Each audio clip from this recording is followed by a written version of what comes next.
Hello dear students, in this lecture we will discuss about the classification of some common disease of humans. So सबसे पहले हम बात करते हैं disease को कैटेगरी वाइज किस तरीके से डिवाइड किया जा सकता है।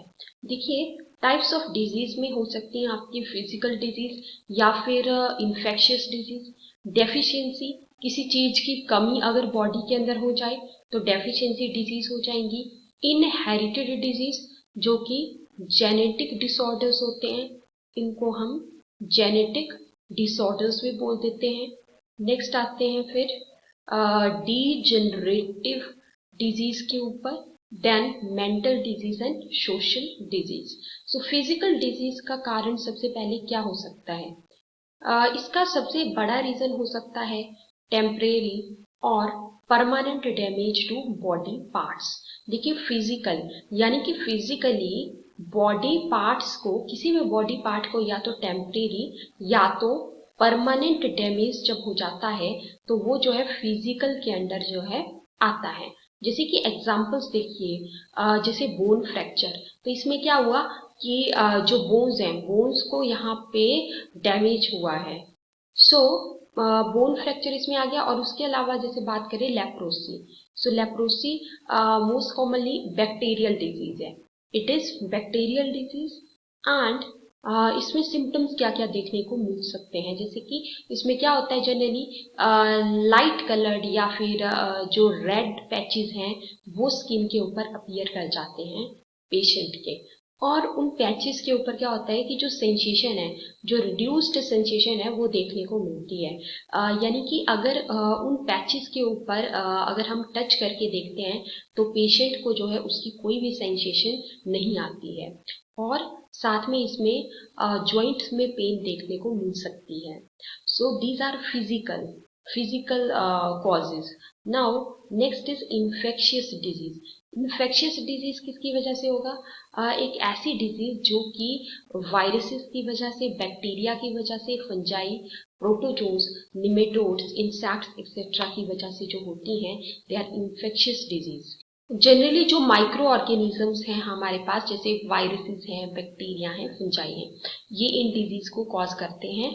यानी कि आप बोल सकते हो कि जो माइक्रो ऑर्गेनिजम्स के द्वारा हो रही हैं जनरली वो इन्फेक्शियस डिजीज है।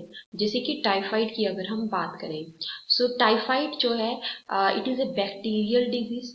एंड डायरिया भी मोस्ट कॉमनली बैक्टीरियल डिजीज है। एंड मलेरिया की अगर हम बात करें, so it is caused by A Plasmodium parasite, ये प्लाज्मोडियम के द्वारा होने वाली डिजीज है। हेपेटाइटिस, इसमें क्या होता है, it is the inflammatory condition of the liver, it is inflammatory condition of liver. देखिए जब भी आपके पास जो है हिपेटिक वर्ड आया तो आपको समझ आना है कि वो लीवर से रिलेटेड है, it is related to liver. So most commonly ये वायरल होता है जो हेपेटाइटिस है, which is inflammatory condition of liver. Next AIDS की अगर हम बात करें, सो एड्स की फुल फॉर्म क्या होती है? Acquired immuno deficiency syndrome, acquired immunodeficiency syndrome, this is your AIDS। and also अगर हम इसके causal organism की बात करें, so it is caused by HIV virus, HIV virus। HIV की फुल फॉर्म क्या होती है? It's full form is human immuno deficiency virus, human immuno deficiency virus, this is your HIV। सो ये जो वायरस है ये कॉज करता है एड्स नाम की डिजीज को। अब बात करें टीबी की यानी कि ट्यूबरक्लोसिस की, सो it is also a bacterial disease. And polio जो है वायरल डिजीज है। Influenza, influenza is again A viral disease, ये भी वायरल डिजीज है। एंड कॉलरा की अगर हम बात करें, it is cause by bacteria, ये बैक्टीरिया के द्वारा होने वाली डिजीज है। नेक्स्ट बात करते हैं, कुछ एक होती हैं हमारे पास डेफिशिएंसी डिजीज। देखिए हमने यहाँ पे फिजिकल में लेप्रोसी को क्यों रखा फिजिकल फैक्टर्स में? बिकॉज ये जो है एक बैक्टीरिया के द्वारा होने वाली डिजीज है, और वो जो बैक्टीरिया है वो क्या करता है, वो जो है स्किन को डैमेज कर देता है, स्किन को डैमेज कर देता है, और साथ ही साथ जो नर्वस सिस्टम है उसको जो है डैमेज कर देगा, जिसकी वजह से यहाँ पे रिड्यूस्ड सेंसेशन देखने को मिलेगी। तो मतलब बॉडी पार्ट्स को यहाँ पे डैमेज पहुंच रहा है, मेनली स्किन को भी यहाँ पे डैमेज पहुंचता है, इसलिए फिजिकल के अंडर हम इसको रखते हैं। फिर इन्फेक्शियस डिजीज, जो कि अलग अलग माइक्रोब्स के द्वारा होने वाली जो डिजीज थी उनकी बात हमने यहाँ पे की। Next moving to the deficiency disease. कुछ एक होती है डेफिशिएंसी, मतलब मान लीजिए आपने अपनी डाइट में कोई चीज नहीं ली, तो उसकी वजह से आपकी बॉडी में उस पर्टिकुलर कंपोनेंट की डेफिशिएंसी हो जाती है, तो उनको हम डेफिशिएंसी डिजीज के अंदर रखते हैं। जैसे कि क्वार्सियोकर की अगर हम बात करें, मेरेस्मस की बात करें, ये दोनों जो है प्रोटीन की डेफिशिएंसी की वजह से होने वाली डिजीज है, प्रोटीन्स की। और जनरली ये डिजीज चिल्ड्रन में होती हैं ये डिजीज, और प्रोटीन्स की डेफिशिएंसी की वजह से होने वाली डिजीज है। नेक्स्ट बात करते हैं स्कर्वी। स्कर्वी विटामिन सी की जब डेफिशिएंसी हो जाती है, सो इसकी वजह से स्कर्वी होती है। पर रिकेट्स की अगर बात करें, it is due to deficiency of vitamin D. Next anaemia की अगर हम बात करें, तो अनीमिया में क्या होता है कि ब्लड के अंदर जो हीमोग्लोबिन जो पिगमेंट है, हीमोग्लोबिन पिगमेंट हमें पता है हमारे ब्लड के अंदर पाया जाता है, तो अनीमिया में जनरली जो हीमोग्लोबिन पिगमेंट है उसका जो लेवल है वो कम हो जाता है ब्लड के अंदर। Moving to the next disease, that is goitre. ये जनरली अगर आयोडीन की डेफिशिएंसी हो हमारी डाइट में, उसकी वजह से होने वाली डिजीज है goitre. Next, Girophthálmia. This disease is caused due to the deficiency of vitamin A. Vitamin A की कमी से होने वाली डिजीज है, और एक टाइप से आई की ही डिजीज है। इसमें क्या होगा कि ड्राइनेस ऑफ आई, ये सारे सिम्टम्स जो है देखने को मिलेंगे। नेक्स्ट बेरी बेरी नाम की डिजीज की बात करें, तो it is cause due to the deficiency of vitamin B one, vitamin B one की कमी की वजह से। और अनीमिया में मेनली जो आयरन है, आयरन की डेफिशिएंसी हो जाती है, उसी की वजह से जो हीमोग्लोबिन है उसका लेवल घट जाता है ब्लड के अंदर, क्योंकि हीमोग्लोबिन के अंदर जो मेन एलिमेंट पाया जाता है that is your iron. So these are the deficiency disease. Next बात करते हैं इनहेरिटेड और जेनेटिक डिसऑर्डर। जेनेटिक है मीन्स क्या होगा कि जो डिफेक्टिव जो जीन्स हैं वो passed on from parents to offspring, parents से आगे जो नेक्स्ट जनरेशन है, जो उनके ऑफस्प्रिंग्स हैं, उनमें जो है वो जो डिफेक्टिव जीन्स हैं वो पास हो जाती हैं, जिसकी वजह से डिजीज देखने को मिलेगी। जैसे कि हीमोफीलिया हो गया, sickle cell anaemia, cystic fibrosis, ये हैं हमारे पास genetic disorders. Moving to the degenerative disease.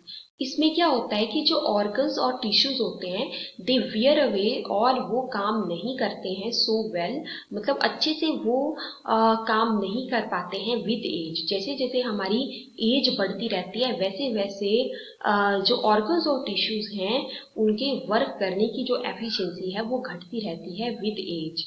Example की अगर हम बात करें तो जनरली जैसे अर्थराइटिस जो है, ज्वाइंट रिलेटेड जो प्रॉब्लम्स हैं वो देखने को मिलती है कहाँ पे, ओल्ड एज में, क्योंकि वहाँ पे डीजेनरेटिव चेंजेस बॉडी के अंदर आते हैं। जैसे जनरली ओल्ड एज में पुअर साइट हो जाती है, और मोस्ट कॉमनली हियरिंग डिफेक्ट्स भी देखने को मिलते हैं।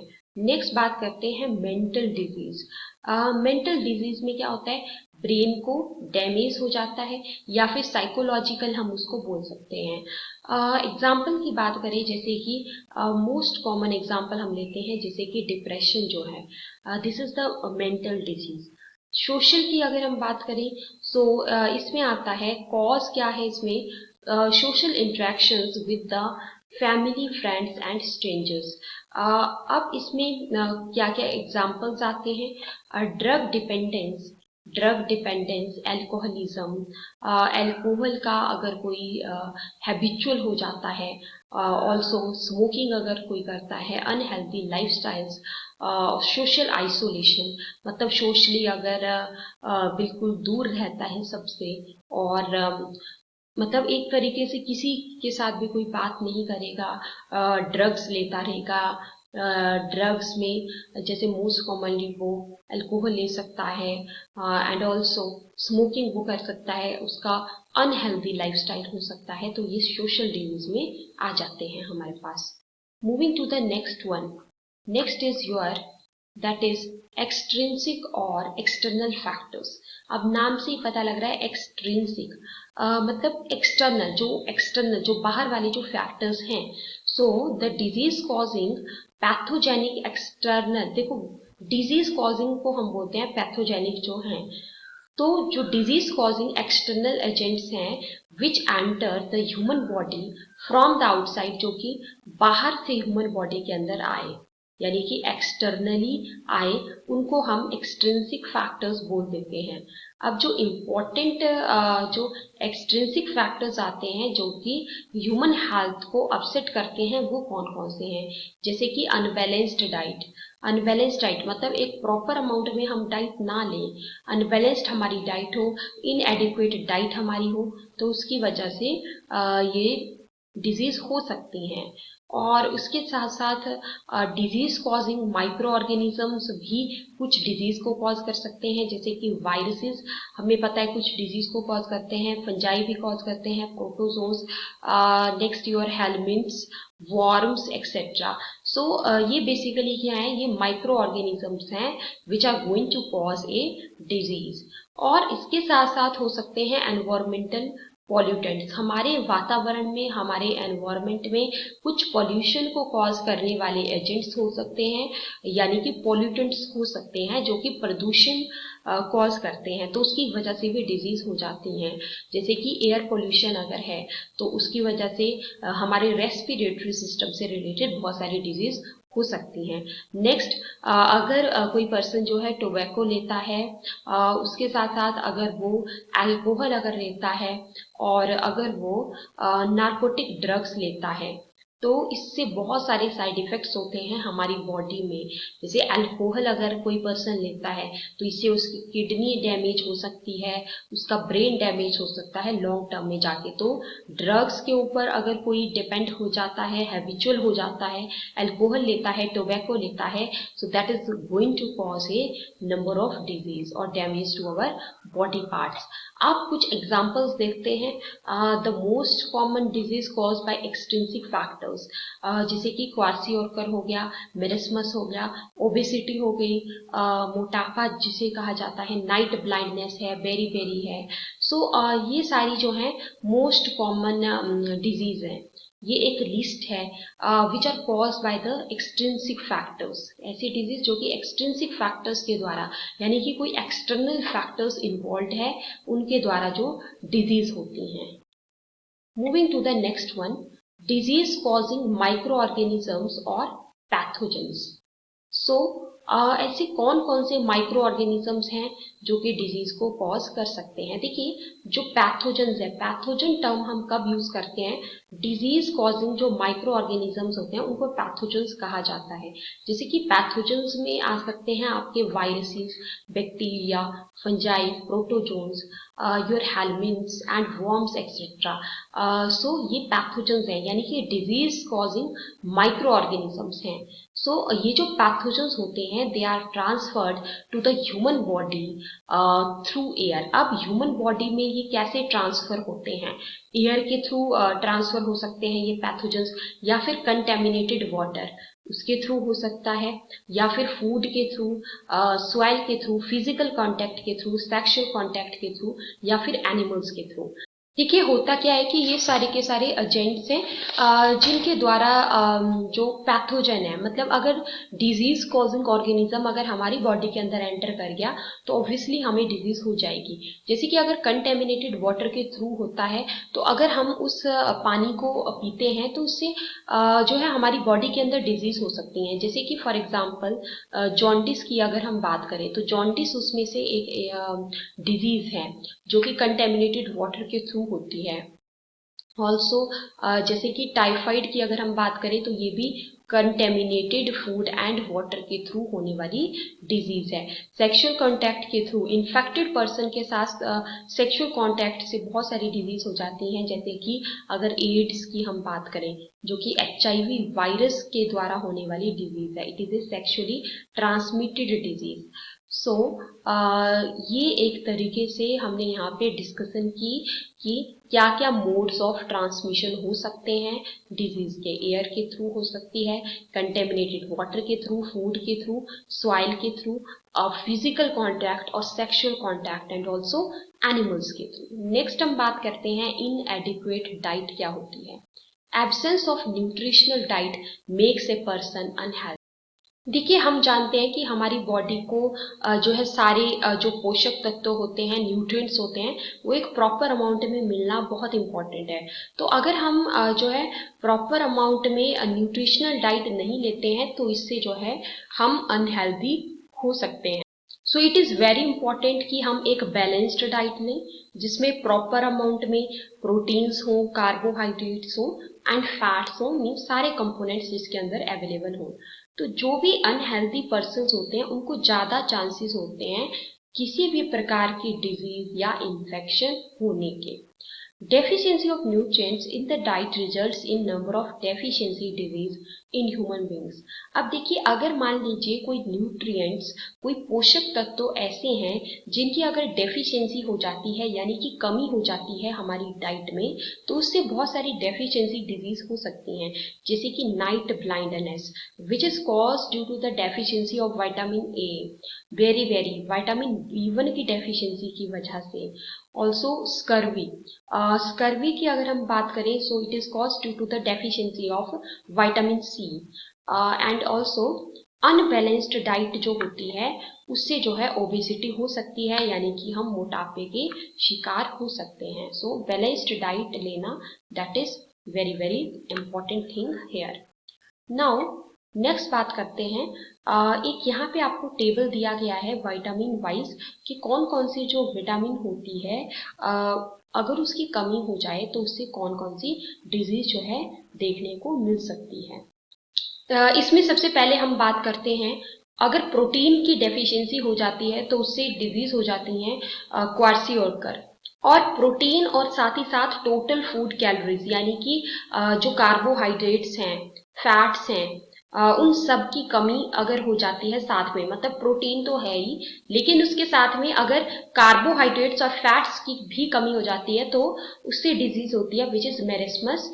और ये दोनों जो है चिल्ड्रन में होने वाली डिजीज है, चिल्ड्रन बच्चों में ये होती है और जनरली जो है 1 साल से कम ईयर के बच्चों में मेरिस्मस नाम की डिजीज देखने को मिलती है, जिसमें प्रोटीन और साथ साथ में जो टोटल फूड कैलोरीज हैं यानी कि कार्बोहाइड्रेट, फैट्स, उन सब की कमी देखने को मिलती है। लेकिन जो आपके पास क्वार्सियोकर है that is mainly due to the protein deficiency. Next बात करते हैं, विटामिन ए की कमी से डिजीज होती है, आई से रिलेटेड डिजीज है दैट इज जीरोफ्थैल्मिया। इसमें मेनली जो सिम्टम देखने को मिलेगा दैट इज ड्राइनेस ऑफ आई बिल्कुल ड्राई हो जाती हैं। नेक्स्ट बात करते हैं, विटामिन ए की कमी से एक और डिजीज होती है जो कि आई से ही रिलेटेड है that is night blindness. Next vitamin B1 की कमी से डिजीज होती है which is very vitamin B2 की कमी से डिजीज होती है विच इज काइलोसिस। सो जो हमारे पास काइलोसिस जो डिजीज है इसमें जनरली सिम्टम क्या देखने को मिलते हैं, redness, pain and broken skin at the corners of the mouth, यानी कि जो माउथ के जो कॉर्नर्स हैं वहां पे जो है क्रैकिंग सी देखने को मिलेगी, मतलब वहां पे जो स्किन है वो टूट जाती है, क्रैक्स वहां पे पड़ जाएंगे, पेन वहां पे होगी eight the corners of the mouth. Next जो नाइसिन जो विटामिन है, ये जो है होती है विटामिन B3। विटामिन B3 का ही कॉमन नेम है नायसिन। सो इसकी डेफिशिएंसी से डिजीज होती है that is pellagra. Question direct पूछा जाता है, सो प्लेग्रा में क्या क्या सिम्टम देखने को मिलते हैं। इसमें मेनली पेशेंट को मेंटल कंफ्यूजन होगा, वीकनेस हो सकती है या फिर उसको लॉस ऑफ एपेटाइट हो सकती है यानी कि भूख का ना लगना। तो ये कुछ इसमें लक्षण जो है देखने को मिलते हैं and it is due to the deficiency of vitamin B3 जिसका कॉमन नेम नायसिन होता है। नेक्स्ट विटामिन B12 की कमी की वजह से परनीशियस अनीमिया होता है और आयरन की डेफिशिएंसी की वजह से माइक्रोसिटिक अनीमिया होता है। सो मेनली आपको ये याद रखना है कि विटामिन B12 और आयरन, इनके केस में अनीमिया होता है अगर इनकी कमी हो जाए। विटामिन सी की कमी की वजह से जो है स्कर्वी होती है, स्कर्वी नाम की डिजीज होती है, जिसमें जो मेन जो सिम्टम है वो आप बोल सकते हो ब्लीडिंग गम्स। ब्लीडिंग गम्स मतलब गम से जो है ब्लीडिंग होगी। फिर बात करते हैं जो विटामिन डी है, उसकी कमी से रिकेट्स होती है। जैसे हमें पता है कि हमारी बोन्स के लिए, हमारी हड्डियों के लिए विटामिन डी का बहुत इंपॉर्टेंट रोल है। तो अगर इसकी कमी हो जाती है तो उससे रिकेट्स नाम की डिजीज होती है चिल्ड्रन में, उनकी बोन्स काफी ज्यादा वीक इसमें पड़ जाती हैं। विटामिन के की अगर कमी हो जाए तो उससे ब्लीडिंग डिजीज होती है। ब्लीडिंग जो है बहुत ज्यादा होती है, अगर कहीं पे भी कोई कट या इंजरी हुआ तो वहां से बहुत ज्यादा ब्लीडिंग होगी क्योंकि क्लॉट नहीं बनेगा। नेक्स्ट, फ्लोरीन की कमी की वजह से जो है डेंटल कैरीज हो सकता है। इसमें क्या होता है कि मान लीजिए टीथ का कोई पर्टिकुलर एरिया है, वहां पे अगर डैमेज हो गया, किसी पर्टिकुलर पार्ट में अगर डैमेज हो गया तो वहां पे टाइनी होल्स बन जाते हैं, जिसको डेंटल कैरीज कहा जाता है। आयोडीन की अगर कमी हो जाए तो गोइटर होता है। गोइटर नाम की डिजीज में होता क्या है कि एनलार्जमेंट हो जाती है थायराइड ग्लैंड की, जो हमारे नेक में जो थायराइड ग्लैंड होती है उसकी एनलार्जमेंट हो जाती है। और देखिए, आयोडीन अगर हम डाइट में कम लेते हैं तो उसकी वजह से ये डिजीज होती है, क्योंकि जो थायराइड हार्मोन्स होती हैं, यानी कि थायराइड ग्लैंड से जो हार्मोन्स प्रोड्यूस होती हैं, उनका मेन कंपोनेंट होता है आयोडीन। तो उनकी प्रोडक्शन जो है प्रॉपर नहीं हो पाएगी, जिसकी वजह से थायराइड हार्मोन्स की प्रोडक्शन अगर प्रॉपर नहीं हो पाएगी, जिसकी वजह से ये डिजीज जो है देखने को मिलती है। So this is the list of the vitamins and their disease. सो देखिए, जैसे हमने यहाँ पे बात की कि क्वार्सियोकर मेरिस्मस में प्रोटीन की डेफिशिएंसी होती है। सो यहाँ पे हम थोड़ा थोड़ा लॉजिक लगा सकते हैं कि अगर प्रोटीन की डेफिशिएंसी हुई है अगर बच्चे में, तो अगर ये डिजीज हो रही है तो इसका मतलब ये हुआ कि इस डिजीज में जो मसल्स हैं, मसल्स की प्रॉपर डेवलपमेंट नहीं हो पाएगी और उस चिल्ड्रन की प्रॉपर ग्रोथ नहीं होगी, क्योंकि जो प्रोटीन्स होते हैं वो बिल्डिंग ब्लॉक होते हैं बॉडी के। तो इसीलिए अगर चिल्ड्रन में क्वार्सियोकर मेरिस्मस देखने को मिलेगा तो उसकी प्रॉपर ग्रोथ एंड डेवलपमेंट उस केस में नहीं होती है। और जैसे हमने बात की यहाँ पे बेरी नाम की डिजीज की, तो जैसे विटामिन B1 की कमी की वजह से होती है, तो इसमें क्या क्या सिम्टम देखने को मिलता है। जैसे कि जनरली यहाँ पे मेमोरी लॉस, पेशेंट में मेमोरी लॉस देखने को मिल सकता है, और साथ ही साथ जो है उसको वर्क करने में डिफिकल्टी हो सकती है। सो आपसे जैसे क्वेश्चन पूछा जाता है एग्जाम में, तो आपसे डायरेक्ट क्वेश्चन पूछा जाता है कि विटामिन ए की कमी की वजह से बताइए कौन सी डिजीज होती है। इस टाइप के क्वेश्चंस इंपॉर्टेंट होते हैं। विटामिन सी की कमी की वजह से कौन सी डिजीज होती है, विटामिन डी की डेफिशिएंसी की वजह से कौन सी डिजीज, इस टाइप से क्वेश्चंस आपसे पूछे जा सकते हैं। So this is very very important. Now moving to our next one, there are some environmental pollutants. कुछ एक एनवायरमेंटल पॉल्यूटेंट्स होते हैं जो कि पॉल्यूशन कॉज करते हैं, और हमारी बॉडी में जब वो एंटर करते हैं पॉल्यूटेंट्स तो वो डिजीज को कॉज कर सकते हैं। सो वेरियस जो एनवायरमेंटल पॉल्यूटेंट्स हैं जो हमारे वातावरण को खराब करते हैं, उसमें आ सकती हैं हमारे पास गैसेस, जैसे कि ऑक्साइड्स ऑफ कार्बन, या फिर oxides of nitrogen, oxides of sulphur. इसके साथ साथ इंडस्ट्रीज में अगर कोई काम हो रहा है तो वहाँ के जो इंडस्ट्रियल केमिकल्स हैं, हैवी मेटल्स हैं, ये जो है पॉल्यूटेंट की तरह काम करते हैं। जैसे मरकरी हो गया आपका, लेड हो गया, कैडमियम हो गया, आर्सेनिक है, these are your heavy metals. इसके साथ साथ पेस्टिसाइड्स का जो हम यूज करते हैं अपने क्रॉप्स में, देखिए साइड्स का मतलब होता है किल करना, और पेस्टी यानी कि पेस्ट को जो किल करते, जो पेस्ट जो हमारी क्रॉप प्लांट्स को खराब करते हैं, उनको किल करने के लिए जो हम केमिकल्स का यूज करते हैं, they are those chemicals are the pesticides. अब इससे होगा क्या, जैसे मान लीजिए इट इज रेनिंग, बारिश हो रही है, तो वो सारा जो है क्रॉप से बह के जो भी केमिकल्स हैं वो जो है नियर बाई वाटर बॉडीज के अंदर चले जाएंगे, जैसे कि पॉन्ड्स में, लेक्स में। तो इससे जो है हम उस पानी को पिएंगे तो हमारे अंदर वो पर्टिकुलर केमिकल सब्सटेंसेस एंटर कर जाएंगे और डिजीज हो जाते हैं।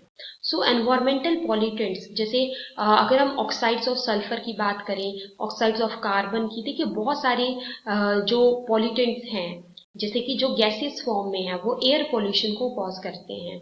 तो एयर पोल्यूशन अगर होगा, तो अगर हम उस एयर को इनहेल करेंगे ड्यूरिंग आवर ब्रीदिंग, तो उस टाइम जो है अगर हम उस एयर को इनहेल कर रहे हैं तो एयर पोल्यूशन की वजह से बहुत सारे जो रेस्पिरेटरी डिजीज हैं वो हो जाते हैं। So this is all about the environmental pollutants. Moving to the next one, tobacco, alcohol and narcotic drugs. देखिए अगर हम जो है कंटिन्यूसली जो है टोबैको का यूज कर रहे हैं, अल्कोहल का यूज कर रहे हैं, तो उससे बहुत सारे हार्मफुल इफेक्ट्स हमारी बॉडी के ऊपर पड़ते हैं। तो क्रॉनिक डिजीज हो जाती हैं, बहुत सारी क्रॉनिक डिजीज। क्रॉनिक डिजीज का मतलब होता है कि ऐसी डिजीज जो कि अपनी प्रोग्रेशन के लिए लॉन्ग टाइम लेती हैं। जैसे मान लीजिए अगर कोई पर्सन जो है डेली अल्कोहल लेता है, तो क्या होगा कि धीरे धीरे उसकी जो लीवर है वो डैमेज हो जाएगी। उसको एक दो दिन में पता नहीं लगेगा, लेकिन with in a long time यहाँ पे लगेगा। और हो सकता है कि 7-8 साल के बाद या जितने भी ईयर्स के बाद उसका जो एक तरीके से जो लीवर है, जो किडनी है या जो ब्रेन है, वो पूरे तरीके से डैमेज हो जाए। इसीलिए हम ये बोल सकते हैं कि we should avoid the drugs, these narcotic drugs, जिनकी हैबिट एक तरीके से हमें बन जाती है। बहुत बार ये होता है कि ड्रग डिपेंडेंस जो है यहाँ पे देखने को मिलती है। जैसे मान लीजिए कोई पर्टिकुलर पर्सन जो है किसी ड्रग को जो है डेली यूज कर रहा है, टोबैको डेली ले रहा है, अल्कोहल डेली ले रहा है, तो उसके अंदर उसकी हैबिट सी बन जाती है। So we should avoid that, otherwise it can result in many harmful effects which is ultimately leading to the chronic disease. Next बात करते हैं levels of immediate causes. There exist various levels of immediate causes. For example, if new babies are suffering from loose motions, we can say that an immediate cause of infection or disease is a virus. Such immediate causes are called first level causes. So देखिए causes मतलब कि क्या कारण है उस particular disease के। Immediate causes में हम एग्जाम्पल्स देख सकते हैं, जैसे कि कुछ एक बेबीज होते हैं, उनको जो है क्या होता है, लूज मोशंस अगर लग जाते हैं, तो इससे जो है हम ये बोल सकते हैं कि we can say that an immediate cause of infection, कि उस बेबी को जो इन्फेक्शन हुआ है या डिजीज हुआ है वो वायरस की वजह से हुआ है। Such immediate causes of the disease are called, उनको जो है हम फर्स्ट लेवल कॉजेज के अंडर रखते हैं। Lack of good nourishment become second level. अब देखिए अगर मान लीजिए अगर पहले एक बार किसी वायरस ने या किसी बैक्टीरिया ने कोई डिजीज कॉज कर दी, तो उसको हम फर्स्ट लेवल के अंडर रख देंगे। लेकिन अगर मान लीजिए हम जो है गुड नरिशमेंट नहीं ले रहे हैं, प्रॉपर अमाउंट में न्यूट्रिएंट्स नहीं ले रहे हैं, तो क्या हो जाता है, becomes second level cause of the disease the baby suffering from. तो अब हम ये बोल सकते हैं कि वो जो है सेकेंड लेवल कॉज है। पहला लेवल तो वो हो गया कि जैसे हमने बोला किसी बेबी को अगर लूज मोशन लग गए एकदम से, तो वहां पे जो भी वायरस ने वो डिजीज कॉज किया वो फर्स्ट लेवल में आ जाएगा। लेकिन अगर उस बेबी को प्रॉपर नरिशमेंट नहीं मिल पाती है तो वो जो है फिर सेकेंड लेवल में आ जाता है। These babies are not properly fed because they belong to the poor household. क्या होता है कि इस तरीके के जो बेबीज होते हैं उनको जो है प्रॉपरली उनकी फीडिंग नहीं हो पाती है, क्योंकि वो पुअर हाउस होल्ड या पुअर फैमिली से बिलोंग करते हैं। Poor public services providing unclean drinking water in the region where such babies are living in society, and poverty becomes the third level of the cause of the disease. अब देखो level third level भी हो सकता है। जैसे मान लीजिए कि अगर जो पब्लिक सर्विसेज हैं वो प्रॉपर नहीं है, वो पुअर हैं, जैसे कि अनक्लीन ड्रिंकिंग वाटर, पूरे एरिया में मान लो जो भी पीने का जो पानी है वो अगर अनक्लीन प्रोवाइड किया जाता है, तो इससे क्या होगा इससे जो है हम ये बोल सकते हैं कि एक तरीके से पूरी की पूरी जो सोसाइटी है वहाँ पे प्रॉपर फैसिलिटीज नहीं मिल पा रही हैं, तो जो भी बेबीज उस एरिया में रहेंगे उनको जो है प्रॉपर न्यूट्रिशन नहीं मिलेगी, तो इससे उनको डिजीज हो जाएगी एंड पोवर्टी बिकम्स द, तो जो पोवर्टी है, जो गरीबी है, वो third level of the cause बन जाता है। तो इस तरीके से first level, second level and third level of the cause of the disease हमारे पास बन जाता है। सबसे पहले हमने यहाँ पे बात की that is the first level of a disease. First level की सबसे पहले हमने बात की, तो फर्स्ट लेवल में जैसे जनरली अगर कोई भी माइक्रोब जनरली अगर डिजीज को कॉज कर रहा है तो वो फर्स्ट लेवल हमारे पास बन जाता है उस डिजीज का, that is the first level. और you can say they are the levels of the immediate causes. तो फर्स्ट लेवल हो गया। अब बात करते हैं सेकेंड लेवल की। तो सेकेंड लेवल में जैसे हमने देखा कि अगर उस बेबी को गुड नरिशमेंट नहीं मिल रही है तो वो सेकेंड लेवल आ गया, लेकिन अगर पुअर पब्लिक सर्विसेज हैं तो वो थर्ड लेवल में आ जाएगा, और जो पॉवर्टी है वो भी जो है थर्ड लेवल में आ जाएगा। क्योंकि इन सारी चीजों से क्या होगा कि अगर वो पुअर पब्लिक सर्विसेज वाले एरिया से बिलोंग करता है तो एट दैट केस उसको जो है प्रॉपर नरिशमेंट नहीं मिलेगी, उसकी फीडिंग प्रॉपर नहीं होगी। अगर पोवर्टी है तो उससे भी उसका प्रॉपर बेबी का पालन पोषण नहीं होगा और उसमें बहुत सारी डिजीज जो है हो सकती हैं। So next one is our types of disease. The human disease are broadly grouped into the 4 categories. देखिए ये एक फ्लो चार्ट है, you have to make this flow chart of the disease. तो ह्यूमन डिजीज को जो है mainly different different categories में divide किया गया है। जैसे कि सबसे पहले बात करते हैं congenital disease and then acquired disease. देखिए जो हमारे पास कंजेनाइटल डिजीज होती हैं ये ऐसी डिजीज होती हैं which are present from the birth. जो जन्म से ही जो डिजीज होंगे उनको हम कंजेनाइटल बोल देते हैं, और जो आफ्टर बर्थ जो डिजीज होंगी उनको हम एक्वायर्ड डिजीज बोल देते हैं। नेक्स्ट जो एक्वायर्ड डिजीज है उनको भी फर्दर डिवाइड किया गया है। जैसे कि एक होती है हमारे पास इन्फेक्शियस डिजीज, इन्फेक्शियस डिजीज को ही कम्युनिकेबल डिजीज कहा जाता है। दूसरी होती है नॉन इन्फेक्शियस डिजीज, इन्हीं को नॉन कम्युनिकेबल डिजीज कहा जाता है। अब जो हमारे पास इन्फेक्शियस डिजीज होती हैं उनको जो है फर्दर डिवाइड किया गया है 2 पार्ट्स में। जैसे कि एक होती है कॉन्टेजियस, दूसरी होती है नॉन कंटेजियस। कंटेजियस कौन सी होती है? जिनकी डायरेक्ट ट्रांसमिशन होती है। नॉन कंटेजियस कौन सी होती है? जिनकी इनडायरेक्ट ट्रांसमिशन होती है। So next one is the, उसी तरीके से जो नॉन इन्फेक्शियस डिजीज है उनको भी जो है फर्दर कैटेगराइज किया गया है। जैसे कि डेफिशिएंसी डिजीज, किसी पर्टिकुलर फूड कंपोनेंट की अगर डेफिशिएंसी हो रही है, जैसे कि आयरन की डेफिशिएंसी से अनीमिया होता है, या फिर आयोडीन की डेफिशिएंसी हमारी डाइट में हो जाए तो उससे गोइटर होता है। नेक्स्ट आता है कुछ मेटाबॉलिक डिजीज भी हो सकती हैं, जैसे कि जो हमारा जो मेटाबॉलिज्म होता है, sum total of all the chemical reactions occurring in the body, वो अगर प्रॉपर ना हो तो उससे मेटाबॉलिक डिजीज हो सकती है। डीजनरेटिव डिजीज जो कि मोस्टली ओल्ड एज में देखने को मिलती हैं, जैसे कि हमने बात की कि विजन लॉस या फिर ज्वाइंट रिलेटेड प्रॉब्लम्स, अर्थराइटिस, तो ये ओल्ड एज में देखने वाली डिजीज हैं ड्यू टू डीजनरेशन। क्योंकि जैसे जैसे एज बढ़ती रहती है वैसे वैसे जो हमारी बॉडी के जो पार्ट्स हैं वो डीजनरेट होते रहते हैं। मेटाबॉलिक एलर्जीज हो सकती हैं या किसी इंजरी की वजह से कोई डिजीज हो सकती है।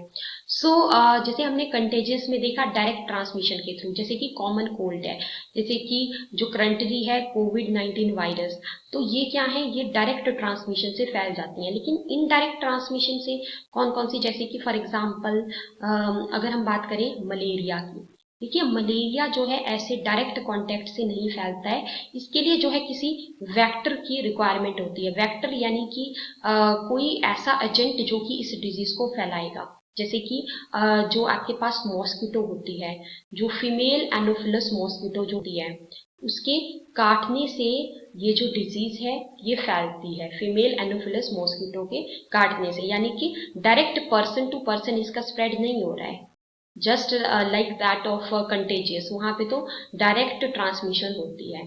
इनको हम जो है नॉन कंटेजियस के अंडर ले लेते हैं।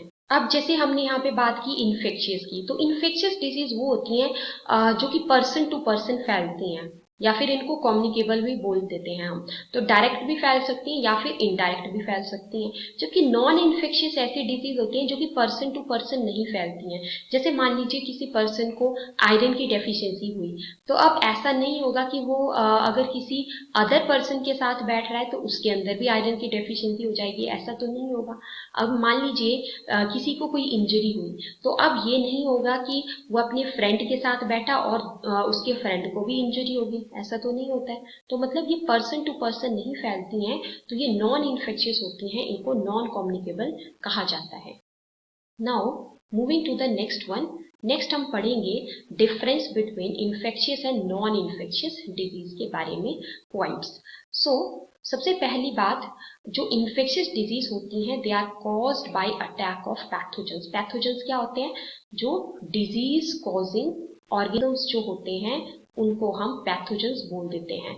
तो डायरेक्ट अटैक ऑफ पैथोजेंस की वजह से इन्फेक्शियस डिजीज होती हैं, और जो नॉन इन्फेक्शियस डिजीज है ये होती हैं by the factors other than the living pathogens, मतलब पैथोजेंस को छोड़ के किसी अदर फैक्टर की वजह से। जैसे अभी हमने देखा कि किसी पर्टिकुलर फूड आइटम की डेफिशिएंसी की वजह से कोई डिजीज हो रही है या इंजरी की वजह से कोई डिजीज हो रही है, तो वो सारे फैक्टर्स आ जाते हैं। इन्फेक्शियस डिजीज के केस में अगर हम देखें तो यहाँ पे मेनली जो है एक्सट्रिंसिक या एक्सटर्नल फैक्टर्स होते हैं इन्वॉल्व, यानी कि बाहर से कोई फैक्टर इन्वॉल्व है। जैसे कि पैथोजन अगर कॉज कर रहा है तो वो बाहर से आया। अब नॉन इन्फेक्शियस डिजीज के केस में इंट्रिंसिक अपनी बॉडी के फैक्टर्स होते हैं, या उनको इंटरनल फैक्टर्स भी बोल देते हैं। अब जैसे मान लो मेरी बॉडी में अगर प्रोटीन की डेफिशिएंसी हो रही है तो वो इंटरनल फैक्टर है। So next is infectious disease can pass from the disease person to the person, easily फैल जाती हैं। नेक्स्ट, नॉन इन्फेक्शियस डिजीज जो है ये पास नहीं होती हैं एक पर्सन से दूसरे पर्सन में। Next point is transmission of infection occurs through. अब जो इन्फेक्शियस डिजीज है उनका जो ट्रांसमिशन है वो कैसे होगा? एक तो वो डायरेक्ट कांटेक्ट के थ्रू हो सकता है, और दूसरा जो है वो कुछ मीडियम के थ्रू हो सकता है। जैसे मान लीजिए आपके किसी एक फ्रेंड को कोल्ड हुआ है, आप उसके साथ बैठ रहे हो तो आपको भी कोल्ड हो रहा है, तो वो डायरेक्ट कांटेक्ट हुआ। अब या फिर वो किसी मीडियम के थ्रू भी हो सकता है, जैसे कि एयर, वाटर, या फिर वैक्टर्स के थ्रू। जैसे वैक्टर्स वो होते हैं जो कि किसी डिजीज को स्प्रेड करते हैं। जैसे जनरली अगर हम देखें मलेरिया, मलेरिया के केस में जो मॉस्किटो है वो वहां पे वेक्टर है। नेक्स्ट, जो नॉन इन्फेक्शियस डिजीज हैं इनका जो ट्रांसमिशन होता है, यानी कि from one person to another person, वो एब्सेंट होता है। लेकिन however hereditary disease are transmitted from parents to offspring. लेकिन जो हेरिडिटरी डिजीज जो होते हैं वो पेरेंट से ऑफस्प्रिंग तक फैल जाते हैं। नेक्स्ट इज जिनको हम जेनेटिक डिसऑर्डर्स बोल देते हैं। नेक्स्ट इज इन्फेक्शियस डिजीज में अगर हम देखें, सो community hygiene can reduce the incidence of the infectious disease. अगर देखिए, अगर बिल्कुल क्लीन रहे कम्युनिटी हाइजीन अगर हम मेंटेन रखें, तो इससे जो इन्फेक्शियस डिजीज हैं उनके जो चांसेस हैं वो काफी हद तक कम हो सकते हैं। क्योंकि देखिए, अगर हम जो है बिल्कुल हाइजीन मेंटेन रखेंगे तो पानी पॉल्यूट नहीं होगा और एयर पॉल्यूट नहीं होगी, तो इससे इन्फेक्शन के चांसेस काफी हद तक घट जाते हैं। Here, community hygiene is ineffective in reducing the incidence of non-infectious disease। देखिए यहाँ पे कम्युनिटी हाइजीन का कोई रिलेशन नहीं है, क्योंकि पर्सन की बॉडी में खुद से किसी भी पर्टिकुलर जो न्यूट्रिएंट है उसकी डेफिशिएंसी की वजह से कोई डिजीज हो रही है, या फिर बॉडी के अंदर जो मेटाबॉलिज्म है, जो केमिकल रिएक्शंस होते हैं बॉडी के अंदर वो प्रॉपर नहीं हो रहे हैं, या तो उसको किसी इंजरी की वजह से डिजीज हुई है। तो यहाँ पे कम्युनिटी हाइजीन से जो है रिड्यूस नहीं कर सकते हैं नॉन इन्फेक्शियस डिजीज के इंसिडेंस को। अब एग्जाम्पल की बात करें हम इन्फेक्शियस में, जैसे कि कोल्ड है, कॉलरा है, ट्यूबरक्लोसिस हो गया, pneumonia, malaria and chicken pox. So ये सारी इन्फेक्शियस डिजीज हैं। नॉन इन्फेक्शियस में एग्जाम्पल्स आ जाते हैं, जैसे कि डायबिटीज है, डायबिटीज में ब्लड के अंदर जो शुगर लेवल है वो बढ़ जाता है। हाइपरटेंशन यानी कि high blood pressure, so this is non infectious. Goitre, ये भी एक पर्सन से दूसरे पर्सन में नहीं फैलेगा। जो थायराइड ग्लैंड है उसकी एनलार्जमेंट हो जाएगी, तो उसको हम गोइटर बोल देते हैं। So this is the difference between infectious and non infectious disease. Next हम बात करेंगे अब कि एक्यूट डिजीज क्या होती है और क्रॉनिक डिजीज क्या होती है। What is the difference between these. देखिए, सबसे पहले हम बात करते हैं एक्यूट डिजीज की। Disease are described as being acute when their symptoms are quickly visible in the body. किसी भी डिजीज को हम जो है एक्यूट तब बोल देते हैं जब उसके जो सिम्टम्स हैं, यानी कि उसके जो लक्षण हैं, वो क्विकली बॉडी के अंदर एकदम से जो है दिखने लग जाते हैं, तो उसको हम एक्यूट डिजीज बोल देते हैं। जैसे कि कॉमन कोल्ड, तो इसके जो सिम्टम्स आएंगे वो जो है जल्दी से बॉडी के अंदर दिखने लगते हैं, तो ये एक्यूट है। जबकि क्रॉनिक डिजीज क्या होती है, इसी से just opposite. These types of disease are long term. ये जो डिजीज होती हैं ये लॉन्ग टर्म होती हैं विद द सिम्टम्स लास्टिंग, और इनके जो सिम्टम्स रहते हैं वो जो है रहते हैं मंथ या फिर ईयर्स तक। सच डिजीज, उन डिजीज को हम क्रॉनिक डिजीज बोल देते हैं, एक्यूट से जस्ट अपोजिट। जैसे कि एलिफेंटिएसिस। सो जो एलिफेंटिएसिस जो डिजीज है ये क्रॉनिक डिजीज है। इसमें क्या होता है, इसको एलिफेंटिएसिस इसीलिए बोलते हैं कि इसमें जो लोअर लिम्स हैं पर्टिकुलरली, जैसे कि जो लेग्स हैं या फिर जो फुट है, तो इसमें ऐसा होता है कि एलिफेंट की तरह, इसीलिए इसको जो है एलिफेंटिएसिस कहा जाता है। मतलब एलिफेंट की तरह स्वेलिंग आ जाती है।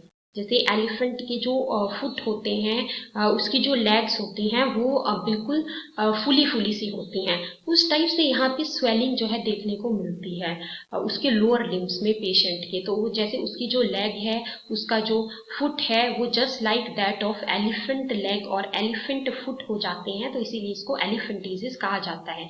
ट्यूबरक्लोसिस नाम की जो डिजीज है, ये जो है रेस्पिरेटरी डिजीज है। सो आप जो है पर्टिकुलरली ये बोल सकते हो कि इसमें सिम्टम्स क्या क्या देखने को मिल सकते हैं, तो आप रिलेट कर सकते हो। जैसे कि रेस्पिरेटरी सिस्टम से रिलेटेड है, तो इसमें फीवर हो सकता है पेशेंट को, और इसके अलावा उसको जो है सांस लेने में दिक्कत आ सकती है। सो ये क्रॉनिक डिजीज होती है। Next is difference. अब क्या क्या है टेबल की फॉर्म में देख लेते हैं। Acute disease, these last for only short period of time. इनके सिम्टम भी जल्दी आते हैं और बहुत ही कम टाइम तक ये डिजीज रहती हैं।